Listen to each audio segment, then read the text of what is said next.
अपनी इज्जत डुबवाने के लिए तैयार हो, आप लूट लो। सखी बात सुन करके हंसने लगी, बोली सखी आपकी इज्जत मेरी मुस्कान है, आप मुस्कुरा दी बस हो गया मेरा। सखी बोली अब किया क्या जाए, राम जी अपने मन में सीता मैया कैसी प्यारी सी छोटी सी माथी मेरी। इधर सीता की सखियां गा रही हैं, हो झुकी जइयो तन कर रघुबीर लली मोरी छोटी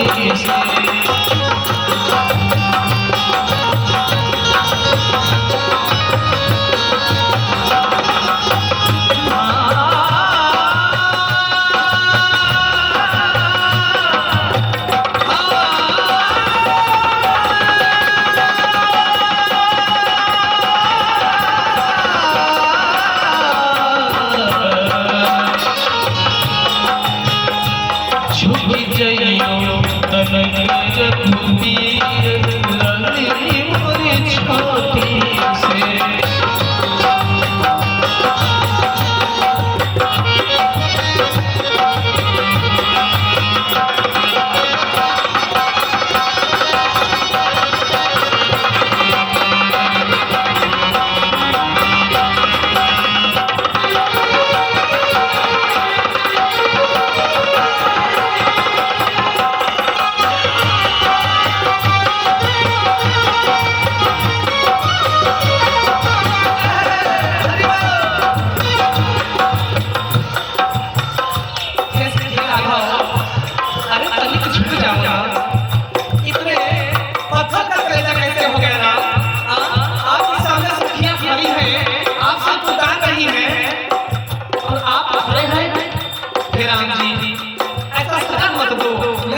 छोटी सी प्यारी सी है, थोड़ा सा छूट जाओगे तो मेरा काम हो जाएगा।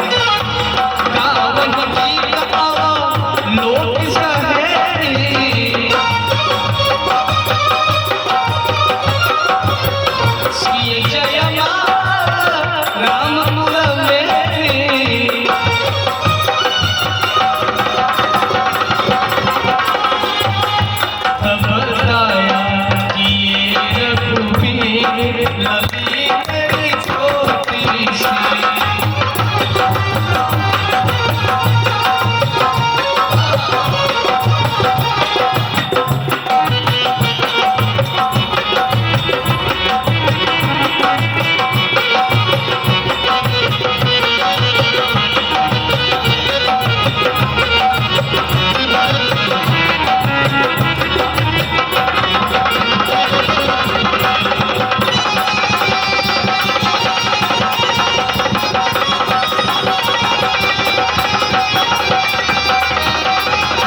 प्रेम से बोले सीताराम जी महाराज की जय।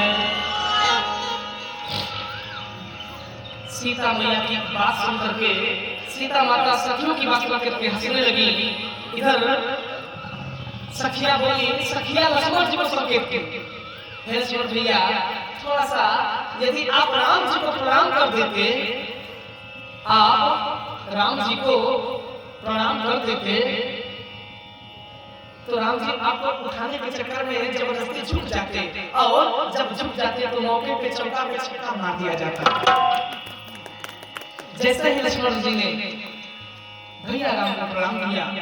राम जी बड़े मंद मुस्कुराते हुए, अरे लक्ष्मण उठो उठो, झुके राम जी। जैसे ही राम जी झुके, सिया जय माल रामपुर में दी, प्रेम से बोलो सियावर रामचंद्र की।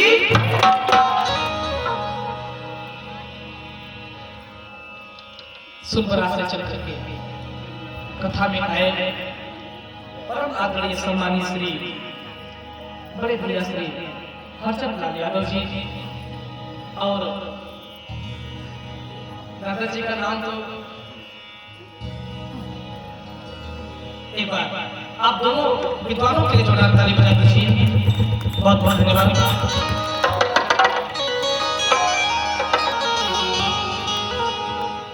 सीता माता जयमाल डाल करके ब्याह शादी इधर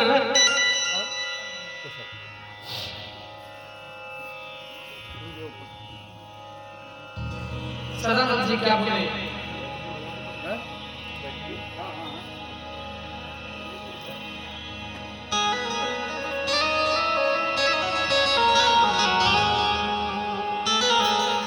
देखिए जब सीता स्वयंवर हुआ था तो सीता स्वयंवर इतनी आसानी से नहीं हुआ। जनक विलाप करने से पहले साधु राजा दुष्ट राजा का संवाद हुआ, जिनकी रही भावना जैसे, जिन राजाओं का जैसा भाव था, जिन राजाओं का जैसा मन चित्त था, वो क्या किए, जिनका मन शुद्ध था वो चाप समीप मही पर जाएंगे, और जो उदंड थे, बदमाश थे, अहंकारी थे, वो तमक किसी तमक करके अरे अपना जोर लगा करके जितना जानता पकड़ करके उठाते हैं, उठता नहीं धरते हैं। जब धनुष नहीं उठता तो गोस्वामी बाबा क्या संकेत किए, उठा ही न चले लजाए करके शर्माक, जैसे शर्माता कौन है, स्त्रियां तो शर्माती हैं लेकिन हम पुरुष भी शर्माते हैं। हमारी माताएं हमारे ऐसे शर्माती हैं, अरे मुझे बता रहे, और हम लोग अपना हाथ ऐसे कर देते हैं और माताएं हमें ऐसे हाथ कर देती हैं। सबका शर्माने का तरीका अलग है। अच्छा क्या हम लोग नहीं शर्माते दादा? सब शर्माते हैं भाई। महाराज जी आप भी शर्माते होंगे। इधर साधु राजा जब जयमाल सीता माता डाल दी इसको, राम जी को, इधर राजा पर बोलने लगे,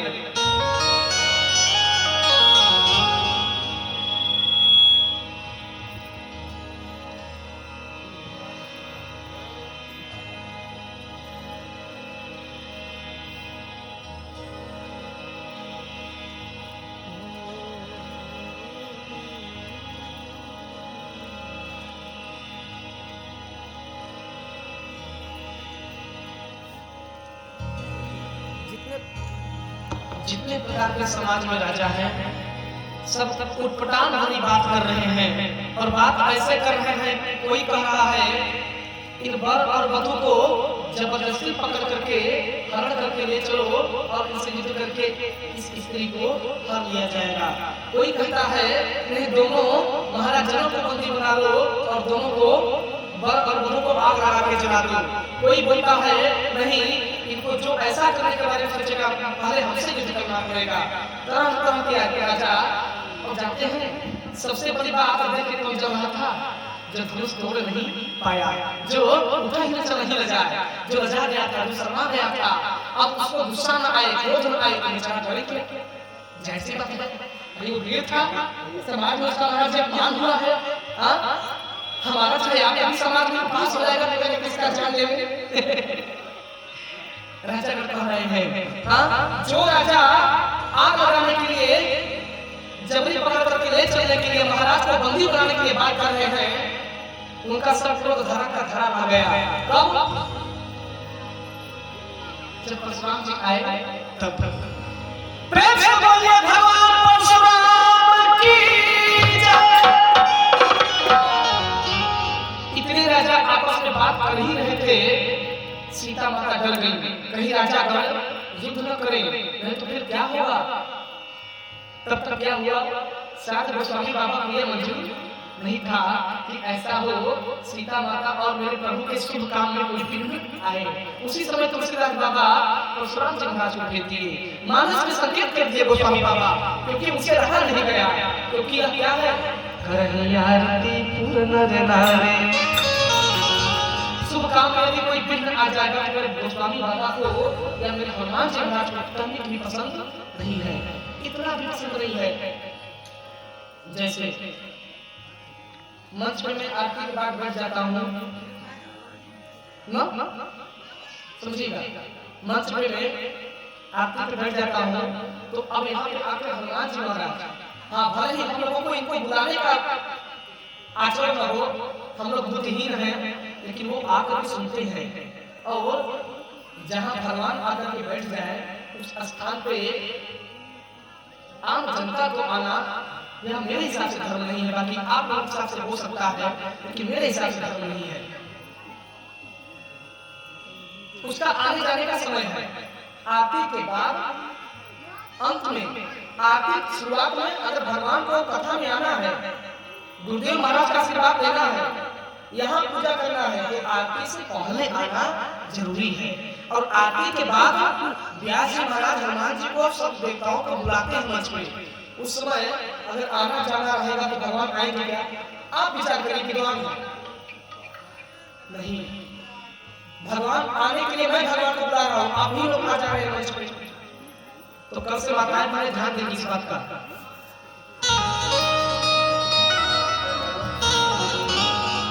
बड़े प्रयास से सदानंद जी बताए, हे महाराज जी, महाराज वैसे टूटता है धनुष भयो विवाहो, धनुष के टूटते ही विवाह हो गए, इसमें कोई संदेह नहीं है। लेकिन मैं चाह रहा हूँ कि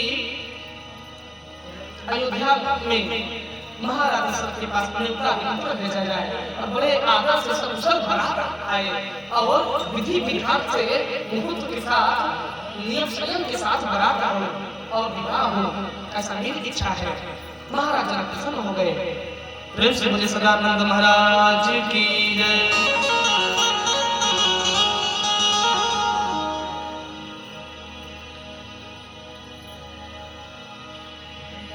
इधर क्या हुआ, महाराज जनक सदानंद जी का आदेश पाकर के दूत को अयोध्या भेज दिए। उधर दूत अयोध्या जा रहा है और इधर जनक जी का क्या हुआ, हे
अवसर शिव सिंधन भांगा आए बिल्कुल कमल पतंगा। प्रेम से बोले कमल पतंगा भगवान की जय। भगवान परशुराम को कमल पतंगा क्यों कहा गया है? अच्छा भैया, आप लोग भी बहुत काफी विद्वान हैं और आप लोगों से बात करना हमें गर्व लगता है, इसलिए मैं आप मुझे रहा नहीं सकती। देखिए, जब एक पहलवान अपने बराबर पहलवान को देखता है ना, तो उसका लगने का मन करता है। जब हमारे सामने विद्वान श्रोता आ जाते हैं तो हमसे भी देखने बर्दाश्त नहीं होता, मुझे भी लगता है कि मैं कुछ बोल पड़ूं। गोस्वामी बाबा परशुराम बोल सकते थे। कमल पतंगा का मतलब क्या है? पतंग तो मतलब हो गया जो हम लोग उड़ाते हैं, कमल मतलब कमल का फूल, लेकिन कमल का फूल और पतंग से मतलब क्या है? पतंगा मतलब क्या है? ये जानना जरूरी है कि नहीं?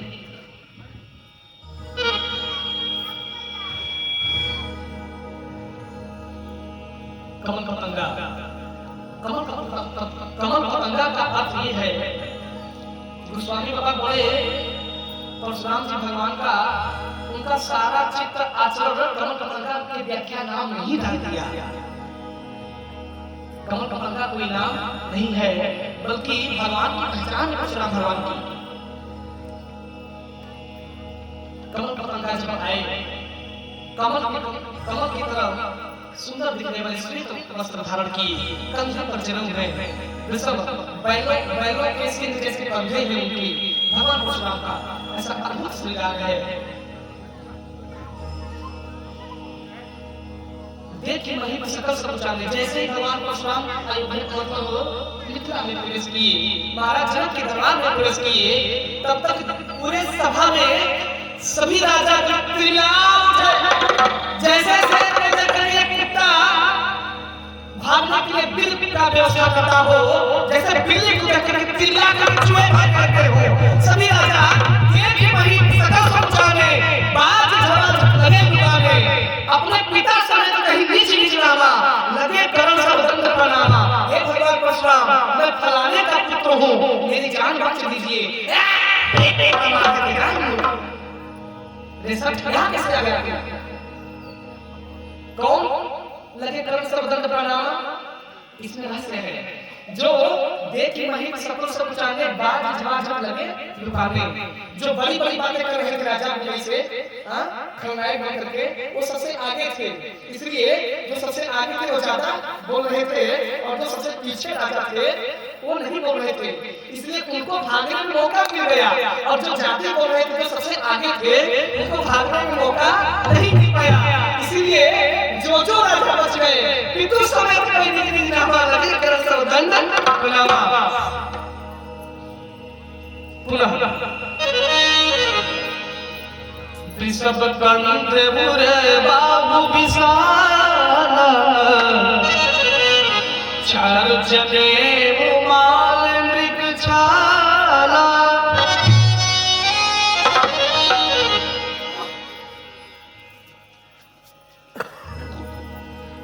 बड़े प्रकार से महाराज जनक जी आकर प्रणाम किए। ओ जनक बहोरी आई सिर नावा, सिया बोलाई प्रणाम करावा।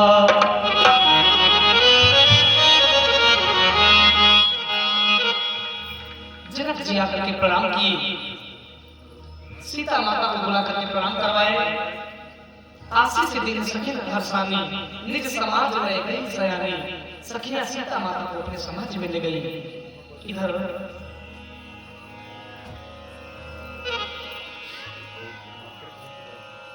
जनक जी के मिलने के बाद पुनः विश्वामित्र जी मिलने आए। विश्वामित्र मिले पुनि आए, पद सरोज मिले दो भाई। दशरथ के ढोटा, दीर्घ शीश मुदित भर झोटा। मुदित प्रसन्न मन से मेरे परशुराम भगवान आशीर्वाद दिए, लेकिन राम ही चितई रहे थकी लोचन।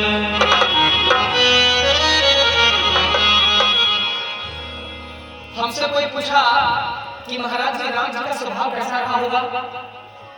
हम बोले देखो राम जी का स्वभाव कैसा रहा होगा मैं तो पता मुझे तो नहीं है, क्योंकि आपकी तरह मैं भी पैदा हुआ हूँ। मैं भी भगवान का मित्र तो नहीं कि मेरे साथ साथ रहे हैं, लेकिन भगवान का स्वभाव जानते हैं कैसा है? अति विनीत मधुर कोमल वाणी, बोले राम जोर जुग वाणी। मतलब राम का स्वभाव कैसा होना चाहिए? अति विनीत यानी विनम्रता होनी चाहिए, और कोमल यानी सुंदर मीठी वाणी होना चाहिए, और उसके अंदर शिष्टाचार होना चाहिए। ये तीन चीज जिसके अंदर है वही राम है। राम कोई दूसरा नहीं है, जिसके अंदर मर्यादा हो, संस्कार हो, शिष्टाचार हो, बड़े छोटों का अदब हो, गंभीरता हो, वो राम जी हैं। मेरे राम जी सब नहीं बन सकता। उधर और जो राम जी जैसा रहेगा ना, वही परशुराम जी जैसे क्रोधी शांत कर सकता है। लक्ष्मण जी को या विश्वामित्र जी को या जनक जी को देखकर के परशुराम जी का क्रोध शांत नहीं हुआ। राम ही देख रही थकी लोचन। राम जी को परशुराम जी आए थे बड़े क्रोध में, अरे बड़े क्रोध में परशुराम जी किसका जान ले गए, किसका आज इतिहास में फिर दर्ज होगा कि परशुराम 21 बार नहीं अपितु 22-30 बार छात्रों से किया भाषा से। इतने क्रोध में आए थे भगवान परशुराम। लेकिन जैसे ही भगवान परशुराम की निगाहें राम जी की आंखों में गई, थके के थके रह गए। राम ही थकरी रहे, थकिलो चल रूप अपार मार मद मोचन। राम जी अच्छा हमको बहुत ज्यादा क्रोध आया है दाऊद भैया। अच्छा भैया समझिएगा, आपको बहुत ज्यादा क्रोध आया हो और कहेंगे महाराज जी आपने ये कैसा चौपाई बोल दिया महाराज जी, तो हम क्या बोलेंगे? हे अच्छा भैया, चौपाई गलती बोलने वाला कोई आपका दास नहीं होगा। आप इस अवगुण पर ध्यान मत दीजिए, क्योंकि आप स्वयं विद्वान हैं और विद्वान जो होते हैं वह छोटे के कम पर ध्यान नहीं देते। वही राम जी ठंडा किए परशुराम जी के साथ। गलती भी राम जी की और बोलते हैं कि मैं आपका सेवक हूँ। किसी के घर में आग लगा के हम किसी के घर में आग लगा दें और बोले आपका कोई दास नहीं होगा जो आग लगा दिया, अब वो आदमी हमारा मदद नहीं करेगा तो क्या आरती करेगा बताओ?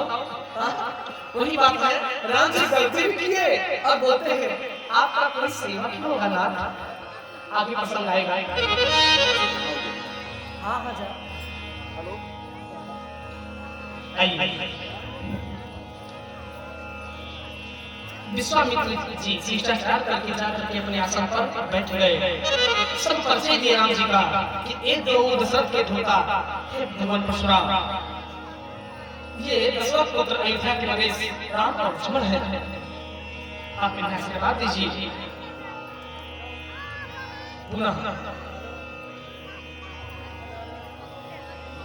समाचार कहीं जनक सुनाए, यही प्रकार नहीं सब आए। जनक जी ने अपने शुरू से अंत तक सारी बात बता दिया।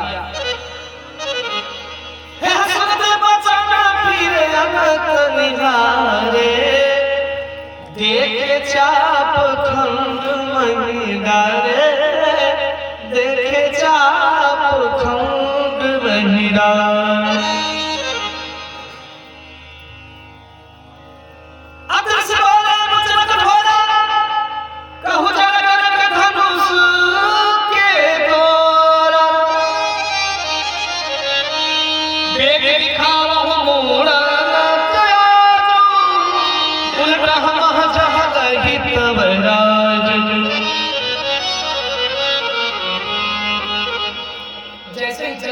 सारी बात बताई, जैसे ही भगवान परशुराम का ध्यान धनुष की तरफ गया, अरे बड़े क्रोध में परशुराम जी हो गए, तिलमिला उठे, बोले रे सचरथ सच सच बतला, धनुष को तोड़ने का दुस्साहस किसने किया? कौन धनुष को तोड़ा? रे जनक सच सच बतला, नहीं तो जहां तक तेरा राजा है, अरे इस खंजर से बुलंद करके सत्यानाश कर दूंगा। पूरी सभा में सन्नाटा। भगवान परशुराम के क्रोध से सी तक आवाज नहीं आ रही। सभा में सोचो इधर ब्राह्मण परशुराम भगवान का भी क्रोध किसी से कम नहीं है और इधर मेरे लक्ष्मण का भी क्रोध किसी से कम नहीं है, क्योंकि मेरे छोटे कुमार लक्ष्मण भैया भी सीतानाथ के अवतार हैं, वो उनका भी क्रोध किसी से दबने वाला नहीं है। वो तो संजोग बनाइए कि गुरुदेव और भैया बड़े उनके सामने थे, नहीं तो अब तो प्रलय आ गया होता, लक्ष्मण परशुराम युद्ध हो गया होता, इसमें कोई संशय नहीं था। लेकिन जब जब परशुराम भगवान खड़ा करके हैं, तब तक तो उसने कहा क्षमी अपराध। बार बार कभी विश्वामित्र जी आगे खड़े किए, कभी राम जगन्नाथ संतन भाव नहीं आ रहा। प्रभु ऐसा नहीं करते, बालक वाला एक स्वभाव। समय कम है इसलिए बड़े बड़े लोग बुझा रहा हूं। आज कौन सा दिन हो गया हो बेटा? बेटा आज कौन सा दिन हो गया रे? आज गुरु हो गया। हाँ, आप सभी को गुरुवार की बहुत बहुत बधाई।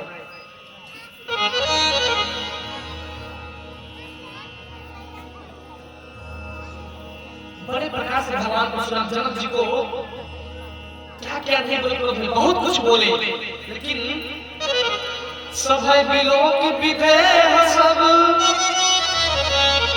जानी जान की भीड़, पूछत हृदय हर्ष विषाद कछु, बोले श्री रघुवीर।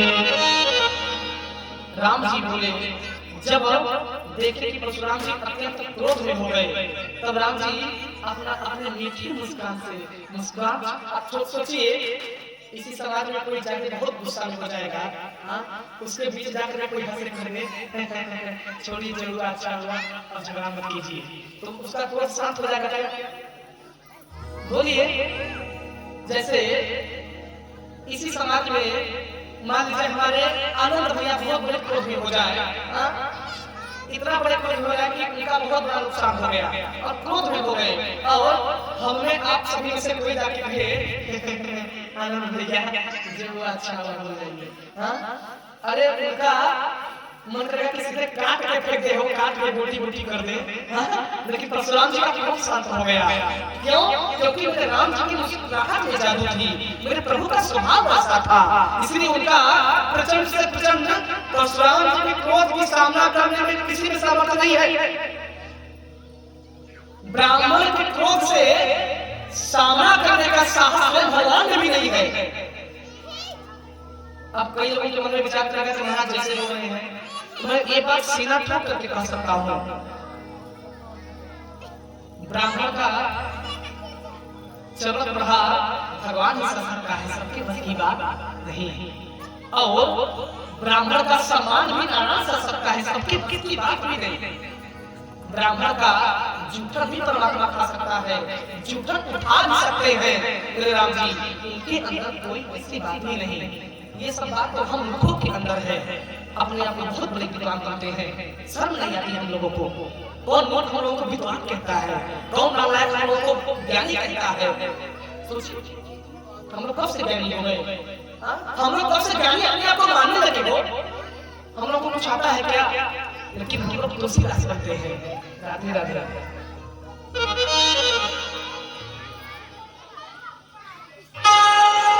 इधर समझ देख करके राम जी बोले, धनुष को तोड़ने वाला कोई आपका दास नहीं होगा, क्योंकि हे प्रभु दूसरे के साहस को हो ही नहीं सकता, दूसरा कोई गलती कर भी नहीं सकता। हे नाथ, आपका कोई सच्चा सेवक ही ऐसा काम कर सकता है, बाकी दूसरे के साहस नहीं। कहिए, आयुष काय अहिंद की भूमि, मुझे क्या आज्ञा है भगवान? तब सुन रुसाए बोले बोले पूरी दोही,